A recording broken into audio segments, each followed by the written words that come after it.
Hey guys, welcome to the YouTube video. Today it's going to be an update video. Now I got some projects that I had just finished a couple days ago and thought I would show off some updates and show off a couple of knives I've made.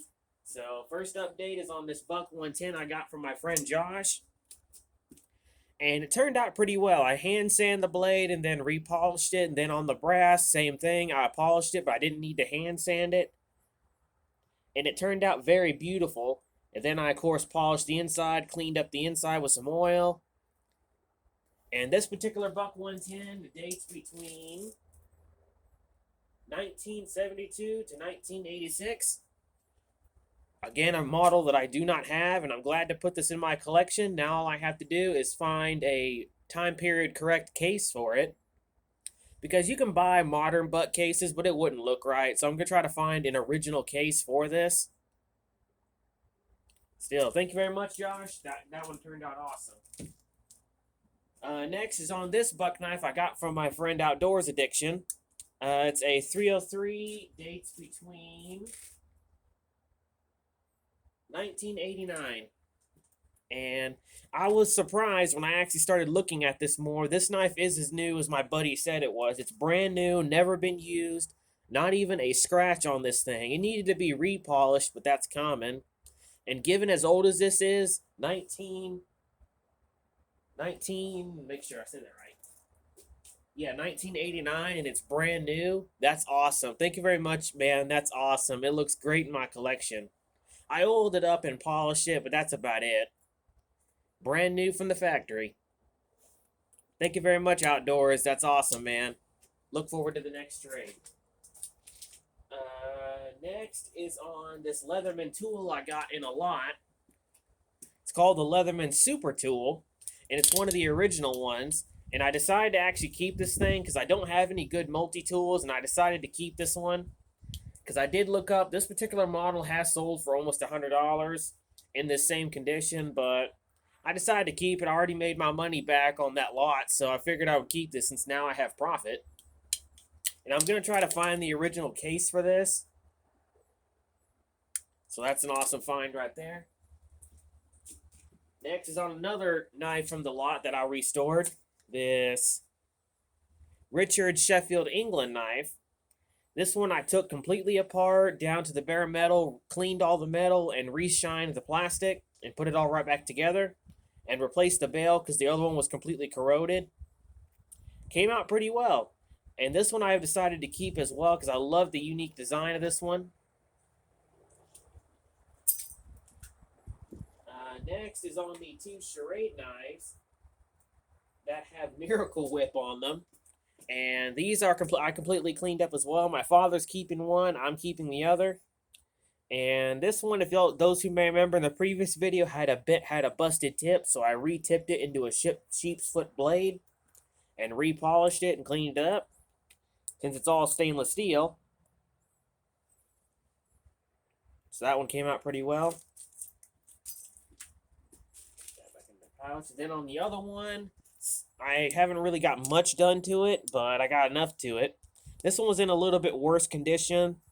I cleaned up the blade and repolished it, but there's still some pitting on it, and the main nail file's broken, but I at least got it cleaned up to where there's no rust on it. And this is the one I'm keeping. So that one turned out pretty nice. Next is this no-name Jackknife. This came in that lot as well. And sadly, though, I could not pick up a brand on it. And I tried to clean this up the best way I could, and I could not pick up a brand at all on this thing.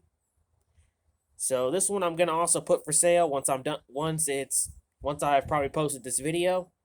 It cleaned up pretty well. I re-shined the bolsters, polished the blades, cleaned the inside, but still no brand. So I'm just gonna turn around and sell it. Nice little pocket knife, though. Next is this other pocket knife that was in that lot. This is a USA knife. Looks just like an Imperial. Again, I took this completely apart, cleaned up the blades, repolished them, repolished the bolsters, and cleaned the plastic, and cleaned the inside, and voila. So this one's going to be put for sale as well. Next is a weird-looking Imperial. A nice little pen knife. And I love these handles on this one. This one I cleaned up as well. I repolished it, made it look a lot nicer, and I coated these handles to preserve them. And this one I'm going to keep as well in my collection because I love the unique design of it. Next is on one of the old timers from that lot. I actually already sold the other one, and this is the other one that I cleaned up. I basically took a photo of it, sent it to a friend of mine, and he bought it instantly from me, so I didn't have time to do this video before I sold it. But it cleaned up really nice. This one I'll be putting for sale as well because I already got one of these already. Still a great usable knife, and you can't beat a classic. Next is this one that was in a separate lot, and this is that deer, the picture of a deer on this one. Again, I repolished it, cleaned up the bolsters, yada, yada, yada, cleaned the inside a little bit. Came out pretty well, and this one I'm going to keep as well because it goes with that fixed blade. Alright, that's all those. It's on the next ones. First is this one. I don't know if I had already shown this, but I figured I would show it anyway. This is that K-bar I bought in that $25 lot in a separate video. And this one, I will admit, was a challenge. I was able to get a tang on it finally, because when I got this, it was just a blade. There was no guard, no handle, nothing. And after looking a lot of videos on how people fix these types of knives, I took the remaining, what was left of the tang, and welded a new tang onto it. And a lot of hard work and some leather and red plastic and a nice piece of brass for the pommel. And I threaded this on so that way it stays on, and then I peened the end to keep it on. And I will admit, this is one of my favorite works so far because I took just this one chunk of blade and actually was able to turn it back into a fully functioning knife. That's awesome.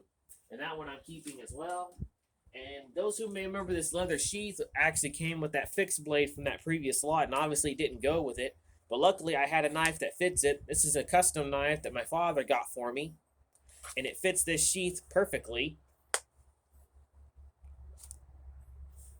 So that's awesome. Next is on this German knife I got from my friend outdoors. Now, for starters, yes, the sheath does not go with this knife. I've already found that out. And I've decided to keep this German knife. I'll clean it up, make it look a lot nicer. But I don't have many of these leather stacked handles, and I do love these types of handles. So I'm going to completely clean this up, make it look a lot nicer. And the sheath, I'll try to put with a knife, see if I got a knife that fits it. Because it is genuine leather, and it says it right on the back of the sheath. So there's that. Alright, last but not least, to show off some of the knives I've made. Next, here's this little dagger I designed. Made from an old file, and I reused an old file handle. And I used a piece of aluminum for the guard, and it's one-sided. So it'll stick on this side, but it's one-sided on the edge, so that way it makes a good pierce tool. Great dagger. Gonna be put for sale once I'm done with it. Next is on this set that I made. I recycled the blades. There's those.